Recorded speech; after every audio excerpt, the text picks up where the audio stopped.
At pagkatapos nga ng libing ay papunta kami ng SM Molino kung saan ay doon kami manananghalian.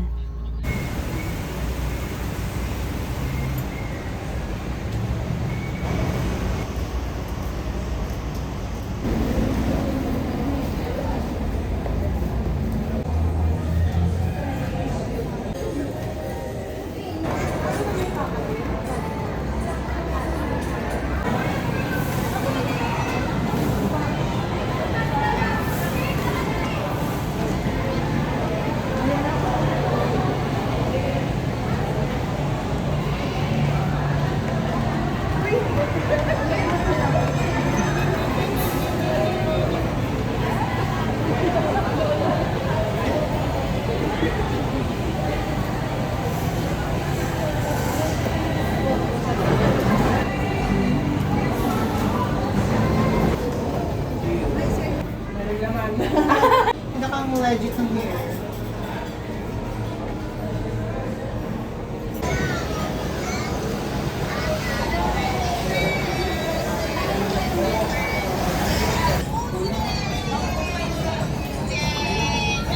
At pagkatapos nga namin kumain ni nanay ay sinamahan ko siya sa Watsons dahil mayroon daw siyang bibilhin. At nang matapos nga kami dito sa SM Molino ay papunta kami sa bahay ni na Tito Gary kung saan ay dun sila nakatira.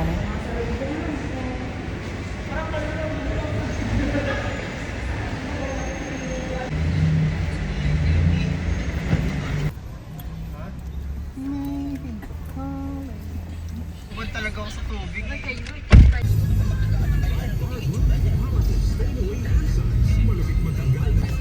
Ayun, thank you.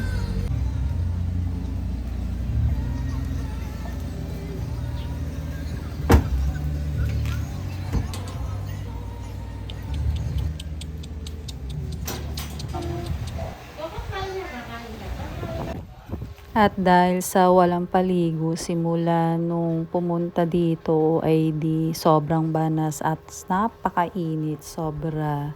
At sa bahay na laang makapaligo pag uwi ng Laguna.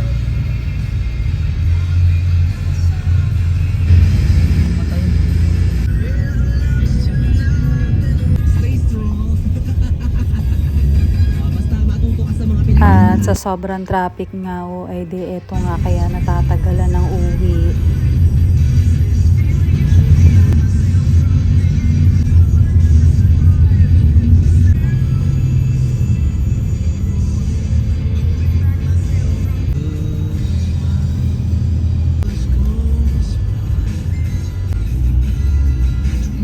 So ayun, thank you so much kay Tito Aldrin na naghatid sa amin dito sa station kung saan kami ay pauwi na ng Laguna. Ayan.